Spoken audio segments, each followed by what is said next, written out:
ने पाकिस्तान को ऑपरेशन सिंदूर के जरिए ऐसा जख्म दिया है जो पाकिस्तान की आने वाली नस्लों को भी डराए। यहाँ पे एक मस्जिद शहीद हुई है और इसके अलावा 4 जो क्वार्टर्स हैं जिनमें मासूम लोग रह रहे थे और फैमिली क्वार्टर्स थे 7 लोगों के, जो सिविल आबादी थी, उसमें नुकसान पहुंचा है। चुन चुन करके हिसाब लेना ये मेरी फितरत है, ये हमारा सिद्धांत है। हम घर में घुस के मारेंगे।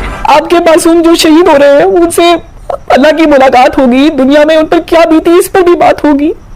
खुदा अपने मासूमों को तलकीन कीजिएगा कि वो अल्लाह से हमारी शिकायत ना करे, बल्कि अल्लाह से दरख्वास्त करे कि वो हमारे जैसे कमजोर ईमान वालों को ताकत अता करे, क्योंकि हम भूले हुए हैं कि मनफत एक है। पाकिस्तान में हालात बहुत खराब हो गए, आतंकी 50 से ज्यादा मार दिए गए। पाकिस्तान न सेना को समझ आ रहा है क्या करे, न वहां की पॉलिटिकल लीडरशिप को समझ आ रहा है, सरकार को भी समझ नहीं आ रहा है। 10 साढ़े 10 बजे शाहबाज शरीफ प्रेस कॉन्फ्रेंस करेंगे। उस मरकज़े तौबा को उड़ाया गया है जिसको बनाने में ओसामा बिन लादेन ने 10 मिलियन दिया था, उस मरकज को उड़ा दिया गया है। चुन चुन कर उन ठिकानों को निशाना बनाया गया। भारत ने बिल्कुल यह साफ कर दिया है कि यह पाकिस्तान की आर्मी से संघर्ष नहीं, पाकिस्तान की आवाम से कोई दुश्मनी नहीं। जो भारत के साथ दुश्मनी कर रहा है उन्हें निशाना बनाया जा रहा है, और वो है आतंकी, चाहे फिर उन्हें कोई भी शय दे रहा हो। कश्मीर में अभी थोड़ी देर पहले पाकिस्तान का F-16 जो है वो क्रैश कर गया है और पाकिस्तान के अंदर एक कयामत सी ढा गई है आज रात को। मोदी की मां का कसम, राफेल मारा गया है, बुरी तरह से मारा गया। माफ कीजिएगा जिसे कोई अखलाकियात इस वक्त नजर आ रही है, मुझे तो नहीं आ रही। दैट्स वेरी सैड कि जाली झूठा बेईमान किस्म का प्रोपेगेंडा करके एक मुल्क पर हमला करना और फिर सिविलियंस को मारना। और इंडिया की जो डिफेंस मिनिस्ट्री है वो इस बात को कंफर्म कर रही है कि हमने फौजी टारगेट नहीं किए। यानी अगर आपने फौज के साथ मुकाबला नहीं करना है तो आपने सिविलियंस को टारगेट किया।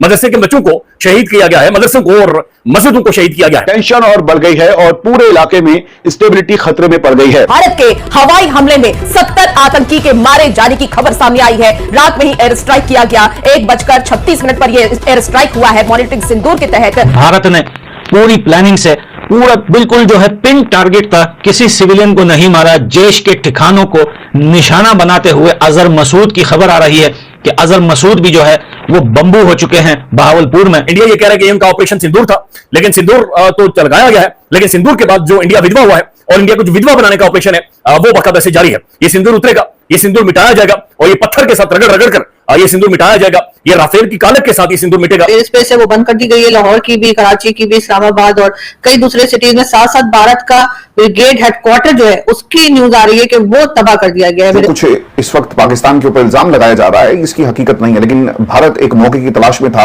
और अब पाकिस्तान के ऊपर बाकायदा तौर पर हमला कर दिया गया है। ये अफसोसनाक खबर आपको मैं इस वक्त दे रहा हूं, जब पाकिस्तान पर हमला हुआ है। पाकिस्तान अपनी मीडिया पर चिल्ला कर बोल रहा है हमने 2 तैयारे गिरा दिए। अरे भैया, जब जहाज आएंगे तो तुम गिराओगे ना, ये तो मिसाइल अटैक है। डोनाल्ड ट्रंप ने इस सारे वाकये को शर्मनाक करार दिया है। डोंट ट्रस्ट ट्रंप, ट्रंप के ऊपर ट्रस्ट ना करें, ये बेईमान बंदा है, ये फ्रॉडिया है और ये खुद दुनिया भर में ऐसे माहौल बनाते हैं और ये सारी सूरत को देख रहे थे बगैर अमेरिका की परमिशन के ये हो नहीं सकता। भारतीय defence ministry, Indian defence ministry ने कहा है कि ये हमले बिल्कुल निशाना बनाकर महदूद और गैर यूं कहें कि उकसावे वाले तरीके से किए गए हैं। इनका टारगेट बिल्कुल सेट था और हमने टेररिस्ट कैंप्स को निशाना बनाया है। इनका मकसद सिर्फ और सिर्फ दहशतगर्दों के कैंप्स को निशाना बनाना था। गाम में जो टेररिज्म पाकिस्तान की तरफ से की गई उसके जवाब में भारत ने ये अटैक कर दिया गया है और अब पाकिस्तान और भारत का ना सिर्फ मीडिया एकदम से आधी रात को जाग पड़ा है, दोनों देशों के आवाम भी आधी रात को जाग पड़े हैं। पाकिस्तान का F-16 जो है वो क्रैश कर गया है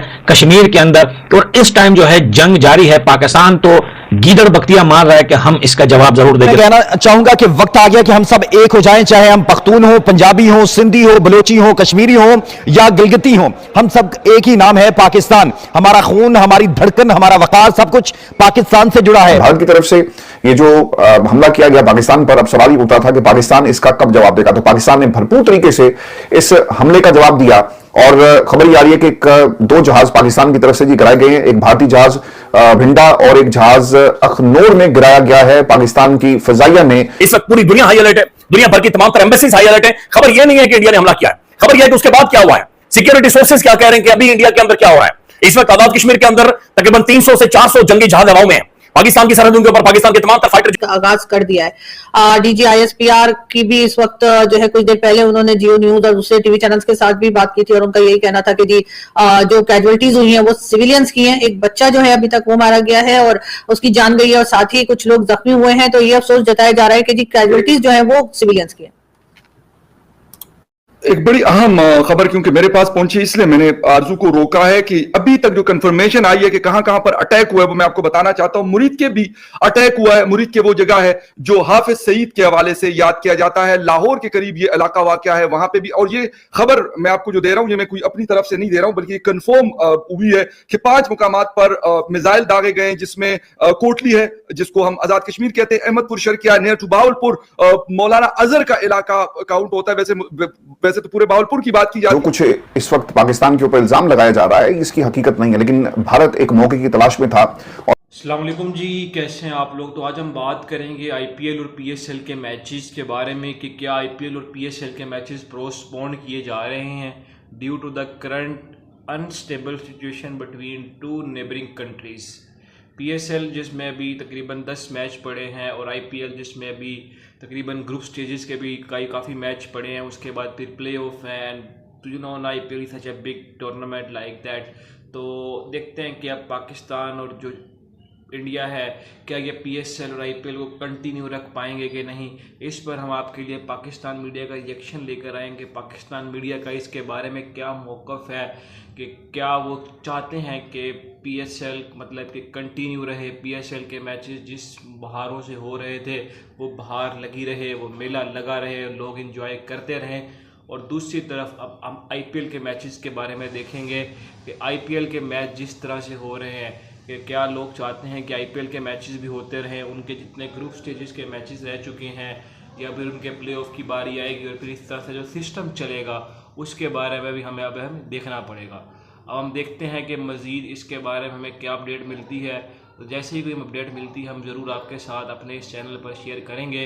लेकिन उस वक्त तक के लिए हम आपके लिए एक वीडियोज़ लाए हैं, एक वीडियोज़ इकट्ठी कर लाए हैं जिसमें रिएक्शन दिए गए हैं दोनों चैनल के। आप इनको सुने, इनमें अगर आपके लिए कोई इन्फॉर्मेशन की बात मिलती है तो ज़रूर अपने साथ अपने दोस्तों के साथ शेयर करें। और अगर आपका कोई क्वेश्चन है तो हमें आप अपनी कमेंट सेक्शन में अपनी राय का इजहार कर सकते हैं, हमें बता सकते हैं कि किस तरह के हालात हैं, क्या सिस्टम है, क्या सिनेरियोज़ हैं, ताकि हम भी फिर अपनी ऑडियंस को आपके ख्यालात को आगे पहुंचा सकें, ताकि इसी तरह से ये चेन चलती रहे, ये सिस्टम चलता रहे। तो अगर आपको हमारी वीडियोस अच्छी लगती हैं तो आप हमारे चैनल को लाइक कर सकते हैं। कमेंट सेक्शन का आपको बता चुका हूँ, कमेंट सेक्शन के अंदर आप अपनी राय का इजहार कर सकते हैं।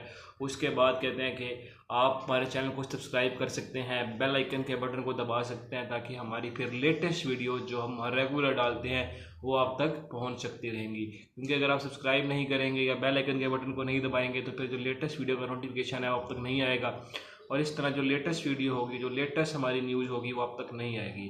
तो अब देखते हैं कि हमने फैसला आप पर छोड़ दिया है कि आप लेटेस्ट इन्फॉर्मेशन लेना चाहते हैं कि नहीं।